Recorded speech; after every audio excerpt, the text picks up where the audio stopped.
neat things, like use the example of using the collecting water when you're doing your shower and you don't want to climb the full shower, collect that water. That doesn't start as many conversations because not as many people are. Yeah. But or if you're a member of an HOA, like go, if you're not on the board, go to the HOA, make sure that they're not requiring that you have a certain amount of church, have those conversations with everyone that you interact with. And then hopefully it trickles up to their businesses. Within your own businesses, you can do all kinds of reward or competition or just constantly pointing out the need for being aware of water, and then some of those conversations get spread out to their context. But man, I don't know, I think the biggest club is finance, Thanks. Do you have a better answer, Jerry? No, I guess it's something I think about a lot in all the subjects that we work in. Everyone's so busy in their day-to-day lives. People are just trying to make ends meet. People are working multiple jobs. How do you get them to lift their head and care about some of this stuff? And I don't know the answer to that yet, but I think that there are some big conversations happening, like the affordable housing conversation and how much. I don't think your average person knows what the cost of water means to just the house that you buy. And how do we do a better job of talking about that and telling that story? We're sitting in the watershed of the largest wildfires in Colorado's history. And I guess I also think about science is collecting, and we're hearing stuff about climate change and there's a debate within the science of it, but we don't need science to just stop and pay attention to what's happening in our own surroundings, right? Like I've lived in Fort Collins for 25 years now, and we've always had spring winds, but we haven't had wind this high. And we've always had wildfire, but we haven't had wildfire like this. And I don't need science to tell me that things are changing. You drive around Fort Collins and you see the pine trees in town, and now the spruce trees are also dying off, and so something's happening there, right? And how do we just recognize that within our own lives, but also have those types of conversations so that we can get more people just tuned in to it? I think fear is a really powerful storyteller around water. And like Carol said, I also think the economics of it is what's going to get people to pay attention the most. I heard a statistic just this morning from the Colorado State Ag Department that said, think of what do you think is the biggest reservoir in the state of Colorado? And so you start to think of like all the different reservoirs.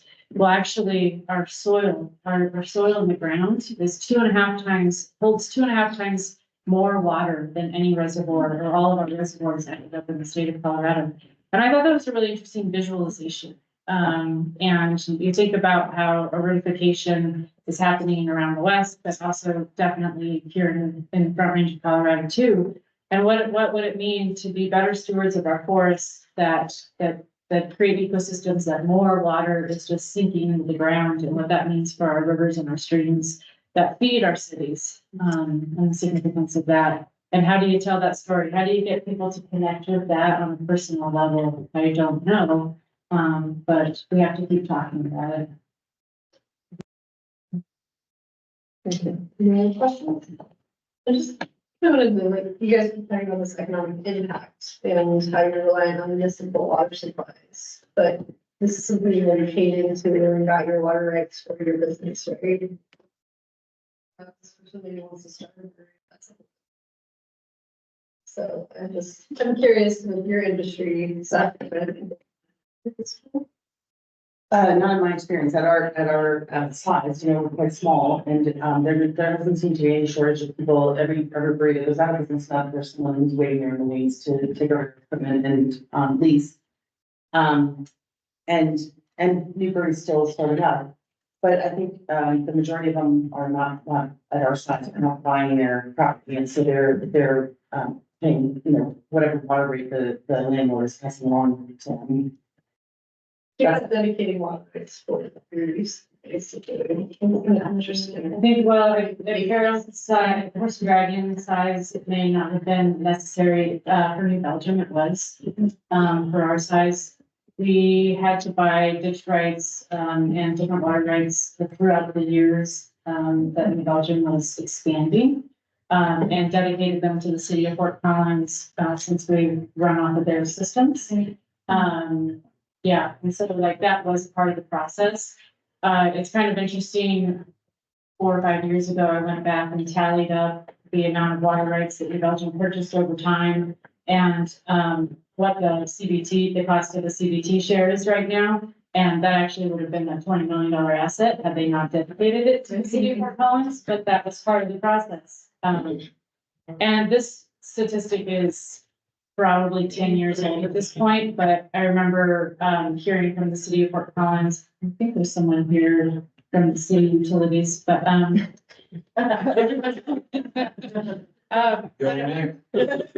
one point in time, the city of Fort Collins' entire water supply, 12% of that went to the beer industry. And 10% of that was the Budweiser facility. And New Belgium was 1% of that, and then all the other craft brewers were the remaining 1%. But if you think of our entire water supply, 12% of that goes to beer. And nobody also thinks about how beer is exporting water out of our watershed too. Unless you're ourselves. Right.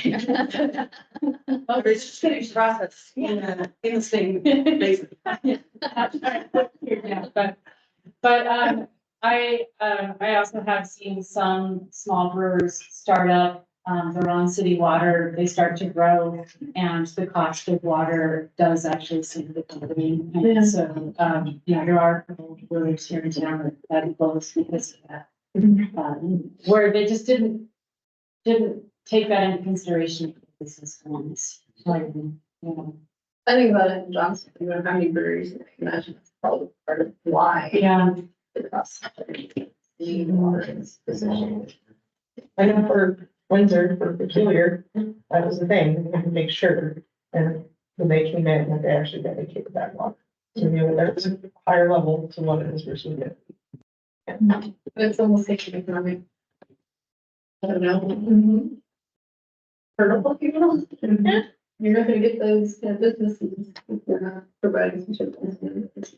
But if you have, like what you were talking about, I think, they come in and are leasing from somebody, and that was originally dedicated to a different use, and we don't pay attention. Yeah. And then we have a water surcharge policy, I think it's even worse, like it will surmount, so having those. So I think that, we're on a single topic that is insured, like we're not in a strip mall situation or whatever, so they're charging us for all of our reuse and, basing our sewer on that as well, and that usage as well. But I think I just was talking with some people at the city of Greeley, who Greeley is now starting to reevaluate what the usage is on each of those taps in those situations where it is a rental. So I think that that'll come around, you know, to be more accurately reflect the business's use. Yeah. I don't know how far behind Fort Collins is on that. We start to pay a lot more attention to that and change our policies. It says, you know, you have that strip mall, each unit has its own tap. We're no longer doing the single, just because of that. And it isn't fair in some cases too, right? You know, you have the salon at one end and a brewery at the other end, and salon's paying for that kind of thing, and then we have to be in the middle. Well, I think that's probably a healthy, way forward. Well, someone also was saying there's a problem with sub-metering. There's some, legislative or regulatory disincentive for sub-metering, and I'm gonna forget the details of it. But we need to eliminate those barriers so that we are getting an accurate reflection of what it costs to produce the product, whatever the product is. And for us, having the accurate reflection of use to adjust all problems. Exactly, yeah. So, water, obviously, is the beer industry, you know, primary probably ingredient, but we just were talking earlier about our reflection as classes, as a class and other partnerships or other sectors that this topic bleeds into so much that we might not have been aware of until we took this course. So from an ag background, I'm curious on, you guys focused on water providing and how much you get from the city and that relationship, but what are you doing as far as partnering or being aware of other supplies that are necessary, such as barley and wheat and hops and things like that, in that ag community, and changes within that community and the water that it needs in order to provide yet another vital ingredient for you guys? Also, a great question. A couple years ago, I was on a call with the Brewers Association, and they were saying that 80% of the barley growing areas in the US were in drought that year. 80% of that supply chain was going to be crippled from US, which then, of course, you ship them further away and you incur all kinds of greenhouse gas emissions and tariffs and whatever else. And that to me was a sort of a scary stat to hear. I was just listening in on this meeting. Locally, of course, there are plenty of growers who either don't, dryland farming or looking for less water intensive crops, which barley is, like if they're growing alfalfa or corn and they switch to barley, that's a much less water intensive crop. So that benefits the end users of barley. But in terms of climate change and the difficulty that growers are facing and the pressures of development, that's all wrapped up in concerns of our business being sustainable in the sort of, I would say, 15 to 20-year time. Mhm. Are you forming any partnerships with smaller growers though? As far as maybe more specialized type of people? And I know it's all in economies of scale. For instance, my father-in-law used to grow 4 acres. And so you're talking 160 acres a circle, and he's growing 10 circles of barley. That's an economy of scale, right? Whereas with a smaller brewer, you probably don't need that much, right? And traditionally, when you signed with Brewers, and I don't know if this is your father's situation, but traditionally when you signed with one of those bigger companies, whatever they didn't need of that contract, you were not allowed to sell to other breweries. So so you sold that as cattle feed or whatever. Very expensive fine barley, at rates that we would have paid a lot more for to cattle feed. But so our liaison between growers and us are craft maltsters. And when we opened 10 years ago, there were none within 90 miles of us, and now there are 3.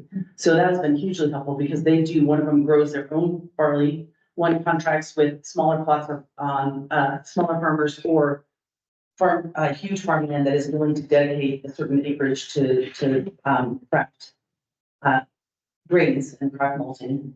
And then the third one is in Wyoming, and they're truly, I feel like it's still a Wild West. They seem to be allowed to do whatever they want, so. But yes, that is fantastic, but we don't have, we have a direct relationship. We've met these farmers, and sometimes occasionally our brewers have actually met with them to say, hey, this is what I'm getting out of this grain that's different from the bigger suppliers.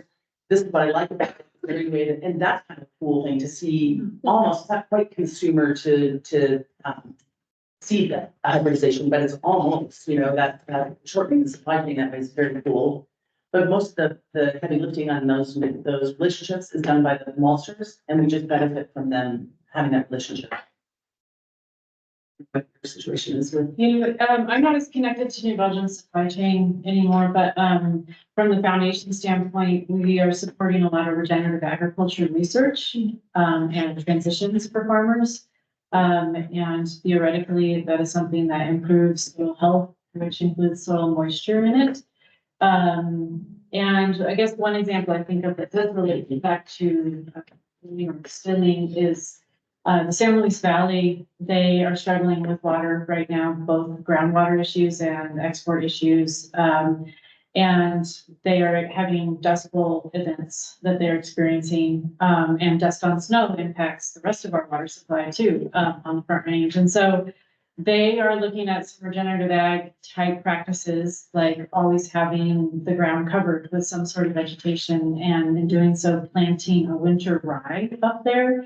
And what they're trying to do is they've identified a crop that can help improve soil health and theoretically water moisture, but what they need to do is create demand for rye to be used.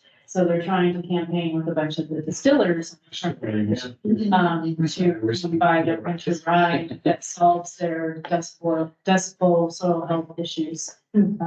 As one example that I've seen, you guys need some ride? Yes. We need like 150 houses, that's not really.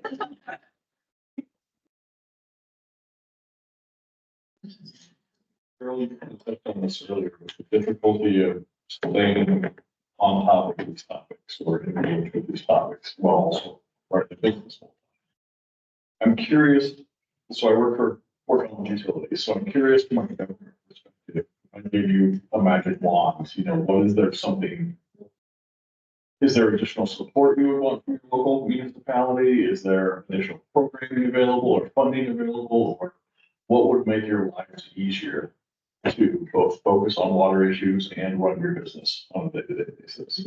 I have made myself extremely unpopular saying this to city council.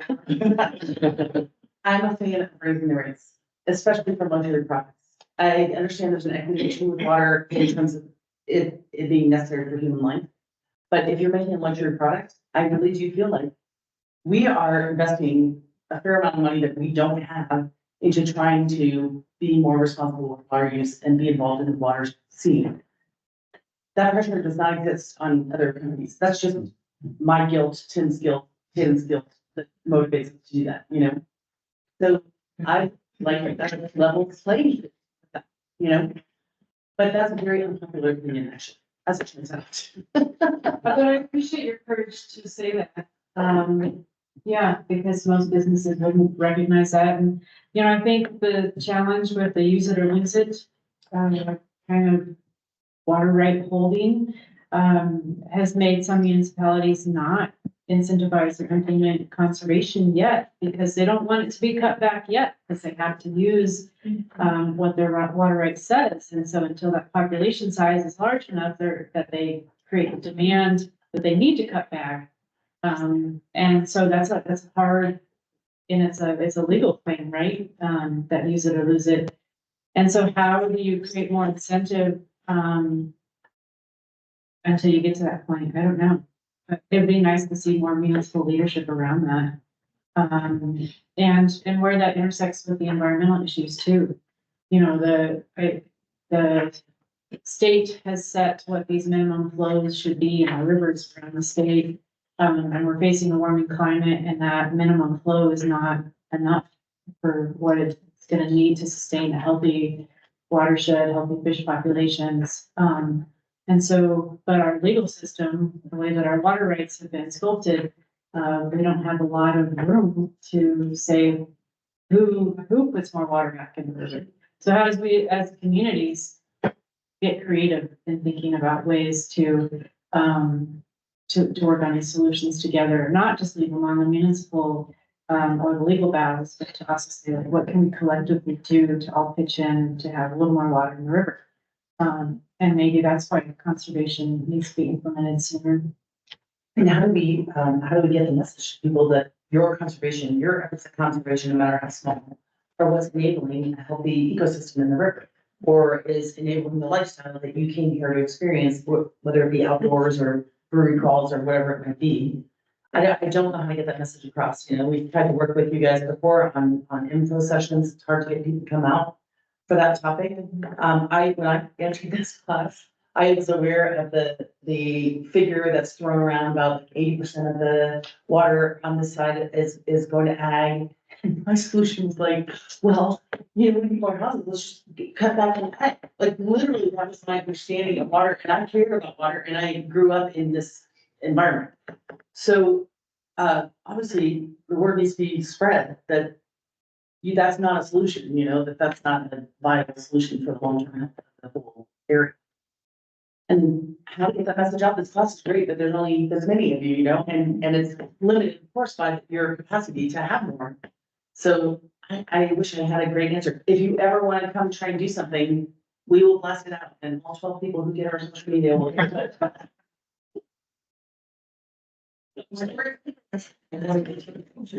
You'll reach me. I'm not you. You'll reach me.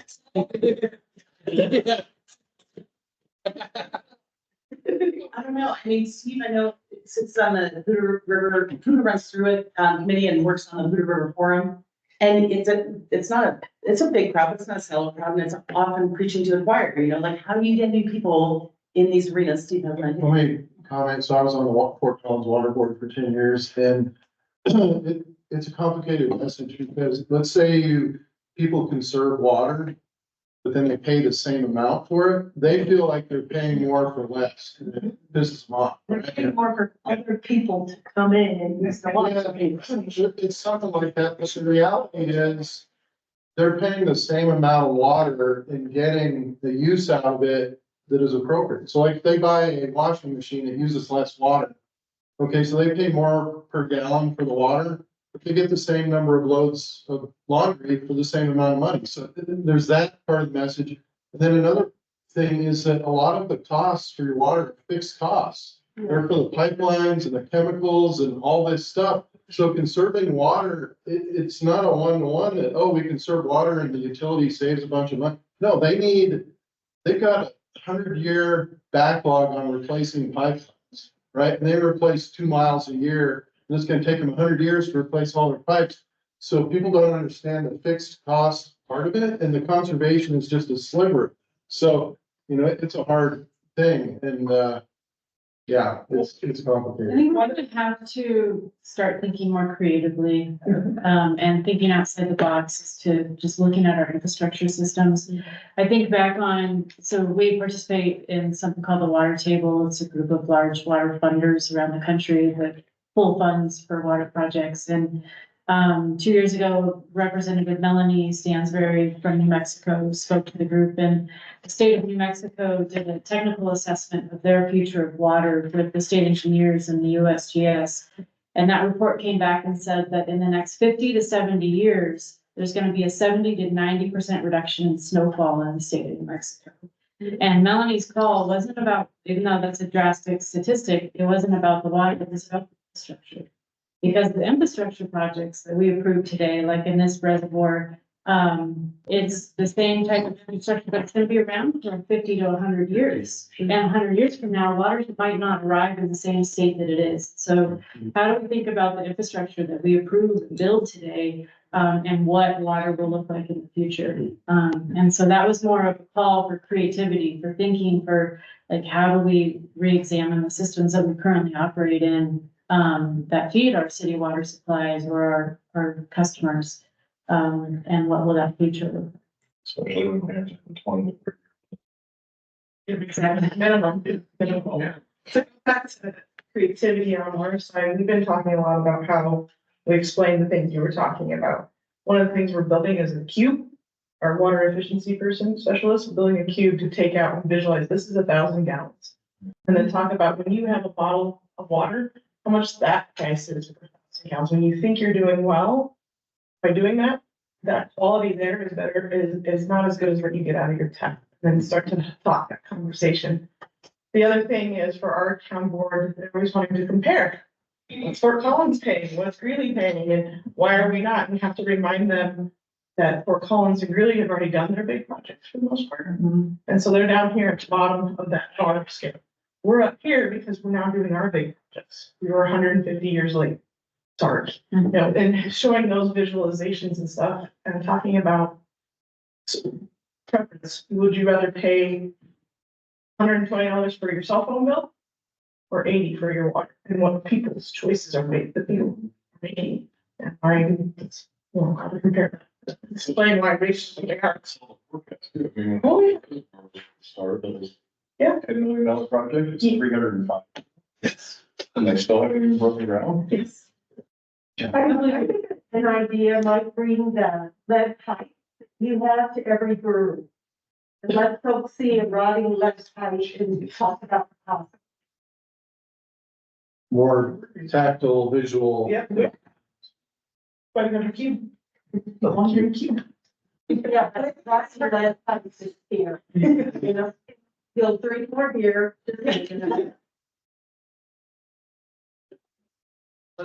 It's still be, that's just smiling. But, I think that Steve, you make an interesting point of how do we, they're really what we're trying to hedge against by encouraging conservation or thinking creatively about, supplies and storage is we're trying to hedge against future costs of water, which, you know, until it hits you in the face, it's too intangible to be motivated by.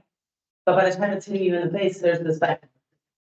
So gigantically expensive. Yeah, Westminster has a good story where they said we conserve water, and by doing that, we didn't have to build another water treatment plant at $100 million. So Yeah. there are some macro stories where you can connect the dots, you know, it's like lights, you know, the easiest money to save is the stuff you don't use. Don't turn on the lights if you're not in the room. Stuff like that. That's what this is what we struggle with our community is our residents are saying, oh, you're putting these water conservation measures into place. It's because you guys are negligent and didn't plan for this. How do you fight that? You're like, well, I guess so, but You ask someone if they moved into Johnstown, Windsor, and they'll say 2 years ago. water rates in the state, like, I would say, at least in Colorado, it's just kind of like, yeah, you're right. We're negligent. I think that's gotta be one of the most frustrating things. You said the compare, you know, the compare. And we hear that, you know, from developers all the time. Well, what's it in? I want to scream because it's like, you cannot compare. It's not apples to oranges. You cannot compare to that. But I think it's sitting through this. And again, I'm not saying I'm average, you know, you guys, a lot of you guys do this stuff. I'm an average person to what I'm walking in the first day or what I'm walking out. And I felt like I knew some stuff. Oh, yeah, I'm not gonna say I'm brainiac, but I feel like now I am so much more educated. But now you have 100,000 people in your city that are not.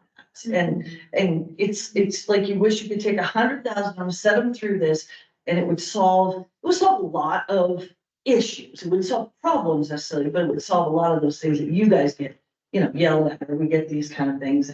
So I think it's eating an elephant a chunk at a time. And we just have to, as we go forward out of it, as you guys have said, keep being involved in some way, shape or form, and just keep being the mouthpiece for it. Because I think it's one person at a time, and hopefully we start to get bigger and bigger out of that. But it is listening to, it's just frustrating because you think, well, there's some, you know, ding dong sitting behind a keyboard that has not learned anything, and yet you're the first to throw it.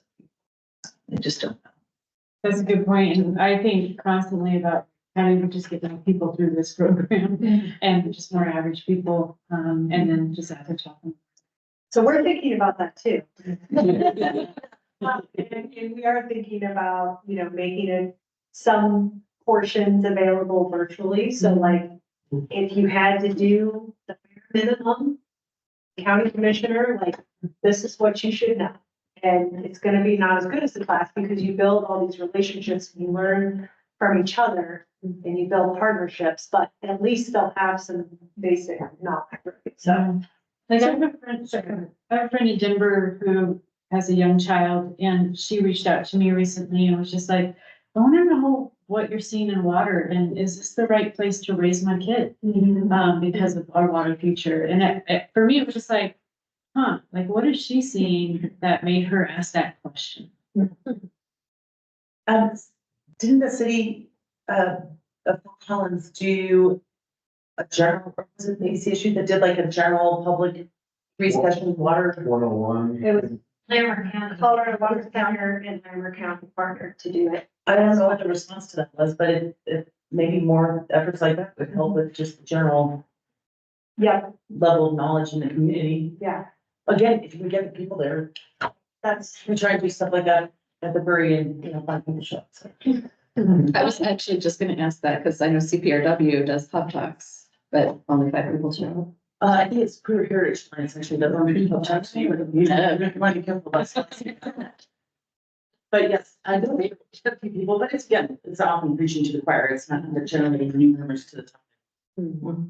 we got maybe like 25, no, I think the most we got in the series was 40. But that's something. And then we're all recorded online. So if you need, if people are asking for this information, all online, they're actually very like well recorded talks, very concise. Well, I'll be honest, like, when I think about those, I heard about them after the fact. But as a municipal user, municipal entity in that county, there should have been some sort of outreach to them to get your constituents. And I don't know if that happened. I didn't get it, so I wasn't able to spread that. So is there a better way to getting this to people? You have a great point, because everything we've talked about is not about tech doing it for us. It's our- Which is still the best marketing we can ever do. And if we had, I know, for that, we share a post on that, in a heartbeat, to make sure. If we have community outreach programs or communications departments in each of our municipalities, and we could coordinate that effort to our constituents, so they could attend, usually having the outreach in advance of this. Yeah, talk with Fire County about that. But also, I mean, I send a lot of stuff through the alumni email list. So as we go forward, like in their events and stuff, I will certainly share those out with the list and y'all can spread the news. Okay, one more question, then we have to get lunch. What additional resources would you recommend to class members as they build their water education? We've talked maybe a little bit about this. Again, I would go to Northern Water seminars. I would also sign up for a watershed tour. And did you do that as a field trip? A watershed tour? No. So they run this occasionally as well, and you can, and they'll take everyone on a little mini bus and give you lectures and show you some parts of their system. Know each other. They also. Yeah, if you just want to keep up with news headlines, the Colorado River District, they represent the western slope, but they have a newsletter you can sign up for that just is an aggregate of all the water headlines in the state of Colorado that just comes in one email. And it's pretty convenient if you're interested in, talks about affordable housing, water rights issues, ag stuff, boat pipelines on there right now. That's one thing that I think of is if it's spot. Participate in your local watershed coalitions and boards. I think that there's a really great opportunity to engage more in that way. And stay connected with it and stay in those conversations. I know those groups are looking for water educated people to also participate with them. Yeah. Run for office? Yeah. Yeah, Water Education Colorado also has a newsletter that gets a bunch of headlines on water. Any other questions? I need to cut the conversation off. I'm guessing almost every organization that's presented to you all in here, if you go back through your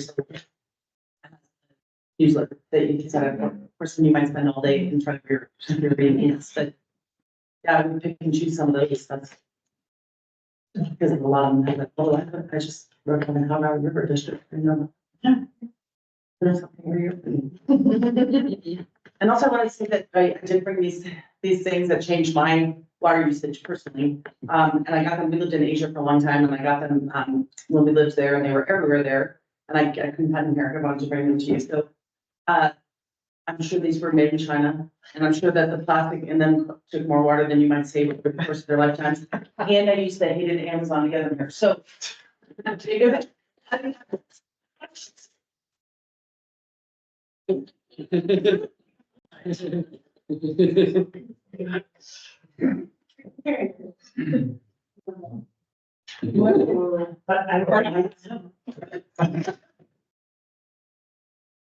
need to rinse anything edible. You rinse it in here and it saves all the extra water. And then you can dump the extra water either in house plants or, and I think that's like water out. I put, sometimes when I rinse mushrooms, if it doesn't freeze, little mushrooms will grow up. Anyway. So hopefully if you pick one and take one.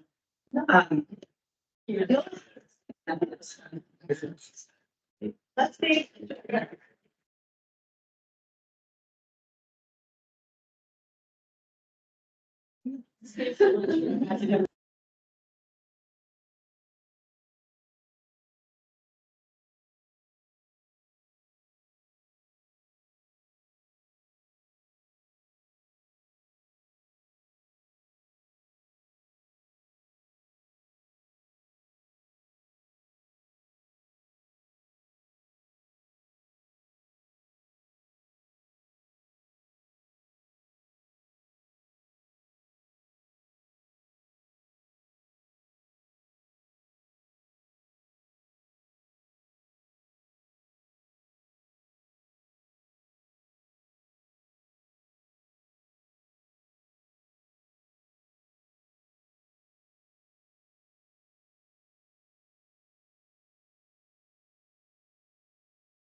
Canvas. Don't talk about canvas.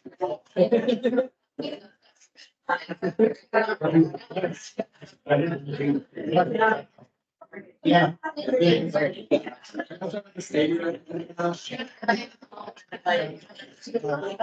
Well, yeah, it's a mess. I'm on the student facility, I'm on the student fee advisory. To be determined if we actually this year, athletics have asked us.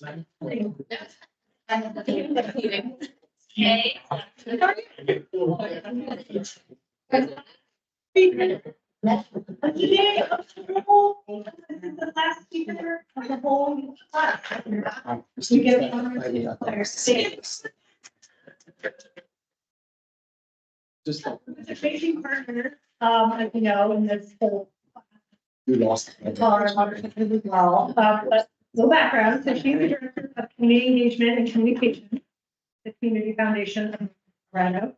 She lived and worked in Northern California for 20 years, focusing on community engagement and increasing access to services for all residents through strategic communications and philanthropic grant-making. Her work across sectors and layers of the community has fostered deep understanding of how our community works, where the challenges and opportunities lie in solving some of our community's most pressing issues. She graduated from the Water Literate Leaders course in 2023 and the Leadership Northern Colorado class in 2021. And she's going to be talking about this no-co water alliance that you've all kind of been hearing about. And very excited to hear more. Awesome. Thank you so much. Hi, everybody. Some really familiar faces, some new faces. Thanks for coming here every month. That's been fun for you all. And I do get to see you guys in a couple weeks when we graduate. So our team is putting together the catering and the beverages and the speakers. So look forward to seeing you in a few weeks up at Hillside Winery. But for now, Sharon and Vincent and I have talked many times about like what's the future of water. And I know you guys have talked about that too. So some of it sounds kind of dire and scary, and how does anybody sleep at night, right? It's all the overwhelming the issues you've been learning about. And I do want to say you can have hope. There is hope in some of this work. And it's slow work, it's based on trust, it's based on relationships, and we're trying to get that done. The Community Foundation basically holds space for our water providers to come together, and I'll talk more about it in a second, but our role is really to hold space, if you will, be that logistic partner. If someone says, oh yeah, we should totally meet, like who's gonna actually follow up on that, right? Everyone's so busy. So our role is basically, let's put a meeting on the calendar. Let's come up with some items. And as time has gone by, like, let's have a professional facilitator, work with these folks, because there's a lot of great things happening, and it's best when there's some professionals in the room actually guiding the conversation, pausing, reflecting, helping the group kind of come to decisions together. So I'm so happy that Ellen and Nick are here. They both participate in the Northern Colorado Water Alliance. So please catch me if I misspeak, or if you're like, maybe she's not right. Okay. Let's see here. Right this way, not this way. That's. You're doing it right at me. There we go. Right. Yeah, that's it. It's on. I presented at an event this morning in Weld County with the same issue, the clicker there. I'm like, what is doing clickers today? I can also just say, you can go now, whatever you want to do. This is the problem. This is the problem. There. Don't use your error. Okay. So, during our minutes together, so let's talk about, we're gonna cover the Alliance, more about that, the accomplishments to date, the strategic framework they're working from within, and some next steps. And hopefully by the end of this, you'll have a better idea of like who's involved, like, what are those people doing? So the Alliance is really a collaborative forum. It's really about coming together and talking about our big issue of the day, of the year, of the century, of the millennial, water in Western Colorado. So they have come up with a mission statement, and it's the collaborating and educating for the protection of water resources and systems to ensure a resilient future for the Northern Colorado Front Range. And again, collaboration is key and so important to this work, because if people are operating in silos, which we'll talk about in a minute, it's really hard to think about regional work when somebody's just off doing their own thing. The Alliance is made up of diverse members. We're really excited about this. We have local municipalities, Severance. We have counties, where county participates, water providers, Little Thompson Water District, for instance, and other special districts, to even include the PRPA, or Platte River Power Authority, and Northern Water. So we'll talk about that. But really, this is an opportunity to build that trust and knowledge. I know you guys, if you could think back when we started in the fall, you didn't know each other. You probably were worried a little bit about speaking up because you're like, who are these people? And now you celebrate with your life in a couple weeks. Like, you've been through a lot. And if you can imagine, that's how the water providers feel too. But the one thing that's also really cool is that they get a better understanding of what each other are doing. Just last week or 2 weeks ago, we had a meeting, and PRPA and the city of Fort Collins gave a nice presentation about how they work together and how the city of Fort Collins Water helps PRPA with cooling their energy production systems and allowing it to flow on to other communities to the east afterwards. So really great knowledge there learned. So this was really interesting slide. This is why, we're really doing this work. This group was formed in response to a lot of risks and challenges. It actually came out of some meetings with city mayors, managers, and city mayors pro tem back in, 2019. These folks have been meeting for about 4 or 5 years by that time. The foundation brought them together quarterly to talk about big, hairy problems happening in these growing communities of Loveland, Fort Collins, Windsor, and Greeley. And over the years, so if we have a common problem or a common opportunity, and that's water. Water is, owned by all kinds of entities, including the city of Thornton. I'm sure you talked about that. How the heck did the city of Thornton come to own water rights up here? Well, you guys know the story. And you probably also know that just a few months ago, the city of Aurora bought millions of dollars of water from the town of Windsor on the agenda item consent. The system, like nobody spoke up against it, no one spoke about it, it just happened. And we don't really want to have that happen again. So anyway, this group came together to say, how do we forge a regional alliance to, get the information out that we don't want that to happen. So basically, this is a complex topic. Elected officials don't really understand these as well. They're usually lay people that get elected to serve their constituents, and all of a sudden you're thrown into some big conversations about some technical information like water, master planning, comprehensive planning, and it really is subject matter experts and the professional town and city administrators that need to help the elected officials understand these issues so that they can make the right decisions. And then the general public has a little familiarity with these topics. I'm sure if you went home and talked to your family or your neighbors, they probably don't understand where your water comes. They probably don't know that there's 5 different districts serving Fort Collins residents for water. It's just a very complex issue. So the different types of water providers have varying different involvement in local land use planning control, and they want to know more about that. So having them together in a room can help them with their planning as well. And then again, water information is often siloed in those distinct districts or providers' realms. This is a slide that kind of shares more about who is involved, and I'll let you read that yourself. And we're always looking for new partners.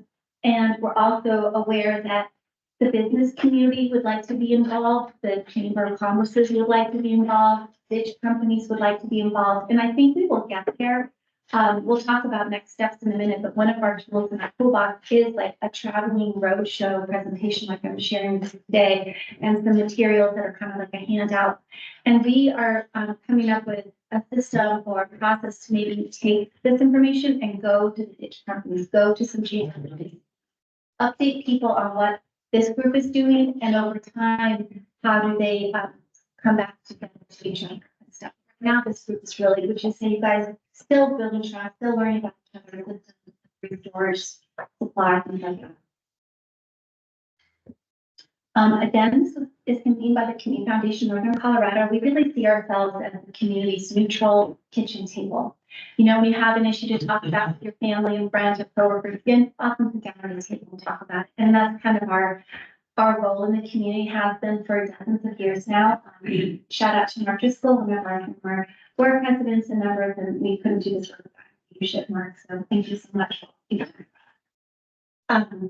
We've hired a facilitator to guide this process. They're called BDR Associates. They're out of the Golden Boulder area. They're a nonprofit facilitation company that only works with land use, natural resources, water, community mediation around those issues. So they're really well skilled in the topic. They might not know our folks, but they understand the issues because they're not unique, as you might imagine. Each of the members pay a dues based on their population served. So like the city of Greeley and Fort Collins pay the highest due, $4,500. And then some of our smaller serving entities pay about $1,500 a year.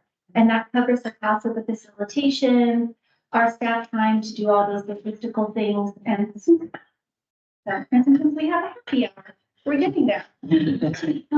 And then we meet in person every other month. We really try to limit virtual meetings. We just find this work is best done in person. We've actually canceled a couple meetings when we have low attendance, knowing that it's just better to wait until everyone's there. So I'd like to recap some of our accomplishments. These are these providers that come together every other month. And I don't have them memorized, so I'm just going to read a few of these that this ongoing participation and collaboration is really exciting. You guys just keep showing up, right? They have busy lives, they have busy things that they need to do during the day, but they still attend. We've had some new members join recently. No, it's not that new, they're not old, they're newish. The city of Evans was not engaged and they're back engaged. The town of Timmins has now really come to the table in a strong way, both the town of Berthoud. Everybody, if they would like, this is a coalition of, we do not make anybody do anything, but they've come up with their own kind of commitment letter that talks about, we want to be transparent with this work. We want to know more, learn more, so we can all do better for the future. We know that this is really integral time for our future, just like our forefathers and foremothers did 100 years ago when they established this region. They set us up for success. We have a kind of an obligation or an opportunity to do that for the next 100 years. And that's another reason this fits well with Foundation. We're an endowment-focused financial institution about the next generation and the one after that, not just today. Today matters too. The name has evolved. Originally, back in 2020, it was called the Water Stratoff Group. So meaning of the strategic planning model this group was undertaking, and at that time there were 13 participants, and it's grown to more than 30. So we've almost doubled in size since 2021. It's really exciting. And we've been talking about how we can get this information out to the public. So Karen steps in. Karen and her team, Benton, were really key in putting together a Larimer County Public Water Forum. If you guys have heard about that. Yeah, and so that happened last year because Lori Hadrick with the city or with the county noticed that there might be a better way to tell the community about water if they can't get into the Water Literate Leaders class and they don't really attend the NOFA water lines. How do we share that? So we're really excited to have participated in one of those forums last year. I just wanted to review a little bit about what we're working on this year. We're building communication engagement resources, which I mentioned earlier. We're promoting regional learning. We're trying to enable collaborative system opportunities. So how can we collaborate on things that matter most and are happening in each jurisdiction, and then keep strengthening trust among partners in this work. And sometimes, you know, I don't know about you guys, but I feel like some meetings get started and we're talking about things, we have some agenda items, and there might be like a breakthrough. And then it just feels like, not to use the water pump, but things start flowing really well. And then we have an opportunity to pick that up where we left off and keep going. That's how collaboration works, right? It's not like, yes, we're all just pumping along, just doing great things. We often like pause, step back a little bit, and go forward. So it's a really great group that is working on that. The other deliverables and things that we're working on is these resources that we can share with others, this roadshow presentation, and then we always ask our members, you know, what else can we do for them? What else as a community foundation, as a neutral partner can we do? So we're a listening partner. We are not subject matter experts. We're more of the convener, the kitchen table, providing that backbone support during a really difficult topic. And I think that's all I have for you, but I'm happy to take questions or comments or concerns.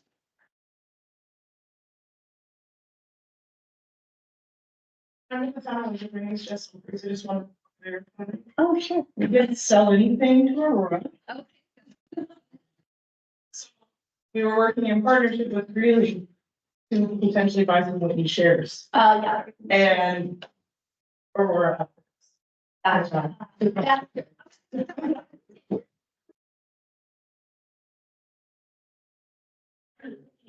Shares. The one in the last. Oh, I know, I'm good.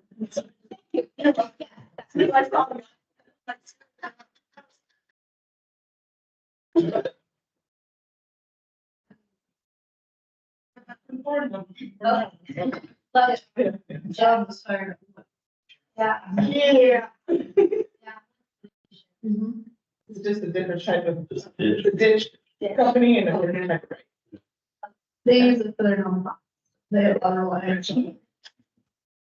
Get it, audit it.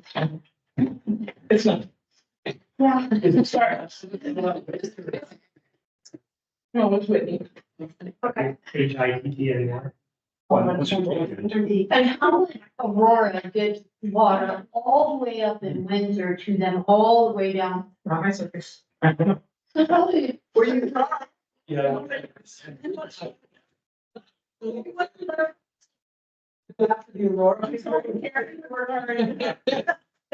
Great topic. We'll follow up on that, but let's take a minute to play that in. That's what's fun.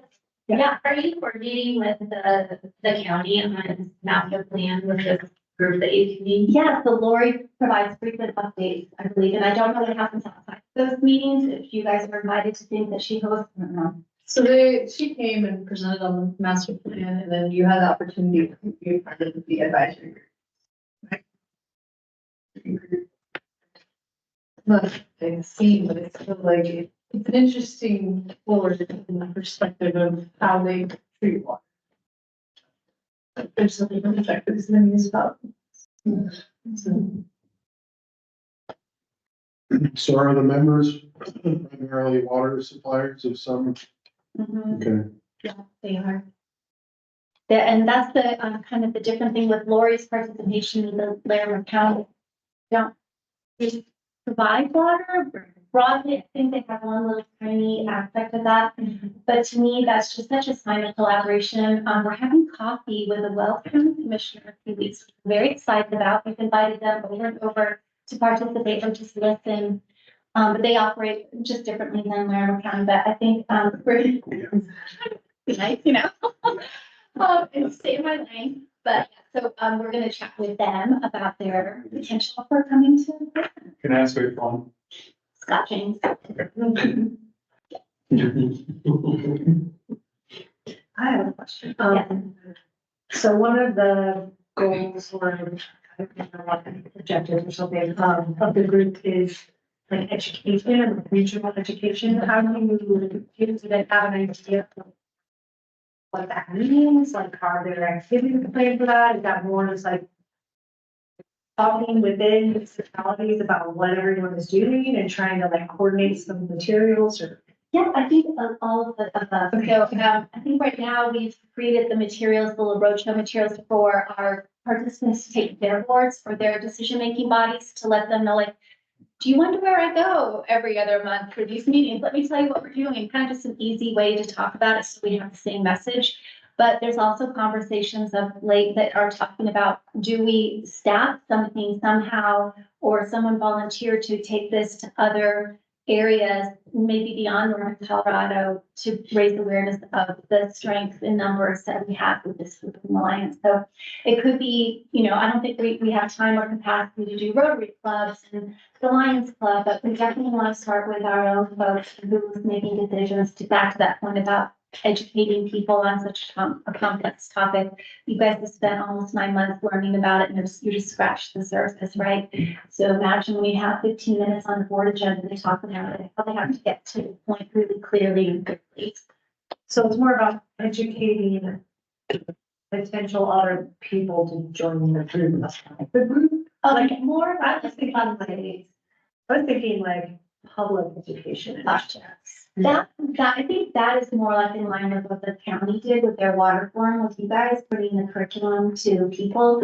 I think the presentations we were talking about is more awareness building about the work happening, kind of so that people feel like it's transparent. Because there isn't anything secret going on, there's nothing really big inside it. It's more trust building and information sharing that can lead to better and bigger things. So for instance, in December, I think it was, the city of Loveland and town of Windsor signed an agreement about a 10-year kind of drought plan to help protect Windsor's water supply so they would have water in times of drought.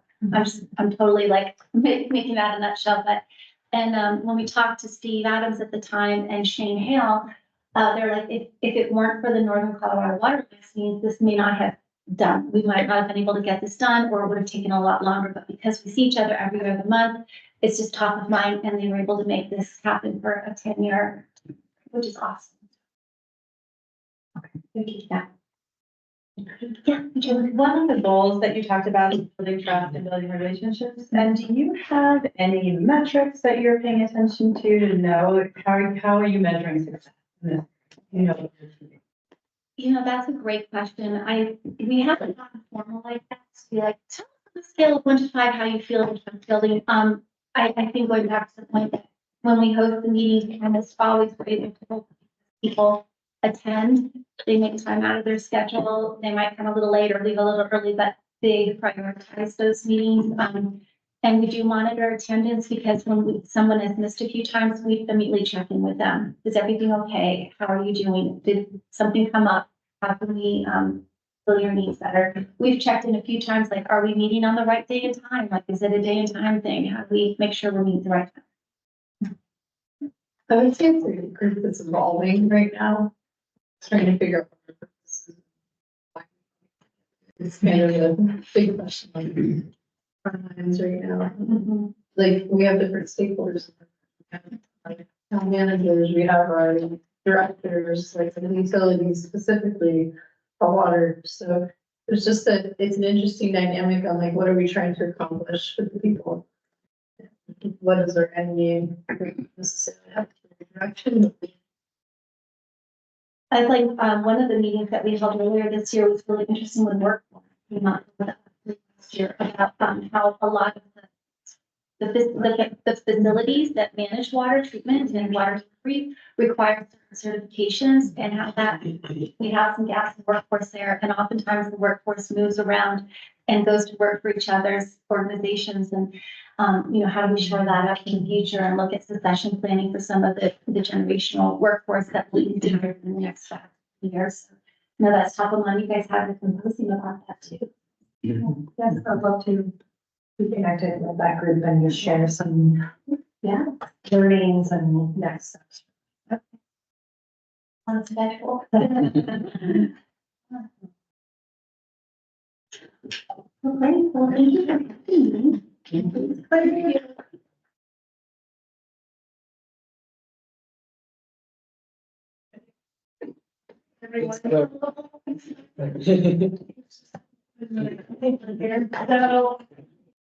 this is our last class. We have a field trip. If you recall. Okay, here's your hand to go. What? To the field trip. Cool. That's right, about the right number that I got. Cool. Just making sure. And meeting at 12. Yeah, we'll meet at noon at Allen Cow Cafe, right in front of Noosa Morning Fresh, that whole facility. The main parking lot's fine. Closed-toed shoes, long pants, short sleeve t-shirts are fine. No dangly jewelry, like it has to be like wedding band, something stuck to you. Yeah, they just sent that back. So yeah, no dangly jewelry, but like wedding bands and things like that are totally fine. It'll be probably 2 to 2.5 hours. We just said 3 hours to be safe. Yeah, you'll get to pet some calves at the end. That's pretty cool. It's like the backdoor tour. Yeah, we get the fun tour. We get the special one that they don't let you go on if you just apply as a random person. And hopefully we'll get some free samples at the end too. Also graduation, so I think today is the last day you can RSVP. Obviously, you know, we have conflict or whatever, but please try to attend, bring somebody if you want to. It's really fun. It's a beautiful location. There's free everything, so. Francie runs the bar. Francie runs the bar. Francie is Francie will run the bar again this year. which is really fun. We love it. So, Yeah, in the RSVP. and that email invitation that I think you've gotten 3 times. Yeah, definitely send it. I'm not organizing that ceremony. I'm not the coordinator of that ceremony, so yeah, definitely let the community foundation know. So as we're wrapping up, so, I am going to be sending out a survey, hopefully this afternoon. It's basically like, what was helpful, what's not helpful, what would change if you could. And this, I truly 100% use these results to change and inform the classroom. So please take it. It doesn't take too long. Yeah. Would there be a possibility of attaching all of the agendas to said survey? Just so that we can, like, Yeah. keep all of it. Just to remember, like, the specific sessions that you mentioned. Yeah, I can both do it too. Agendas on the website? Yeah, everything's on the website. So like, if we could do the link to we could do a link to the curriculum and it has a list of all the meetings. It also, you might not even need to go into the agendas because we have all the presentations listed too, in order. So yeah, you can go through that whole, you can go through the whole curriculum and read all of it from, yeah. You can read it on the website.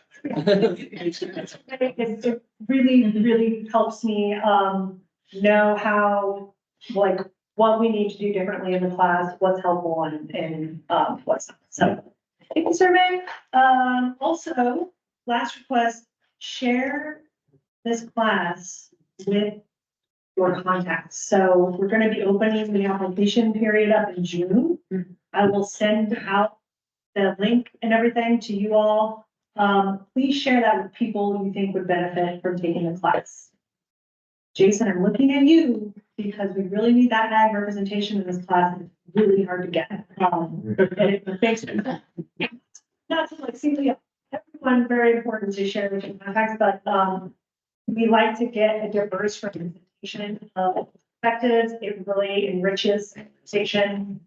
So help us get good people in, just like yourselves. And I think that's my only, so tomorrow field trip, May 22nd, graduation, and take the survey and tell me. Wonderful.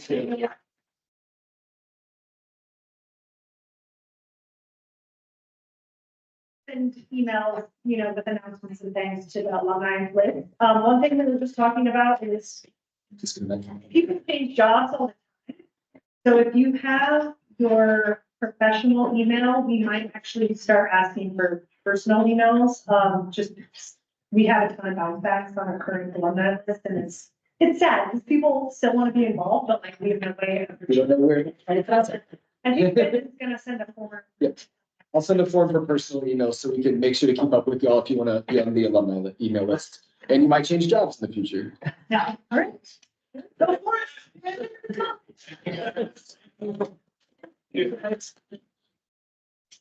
it.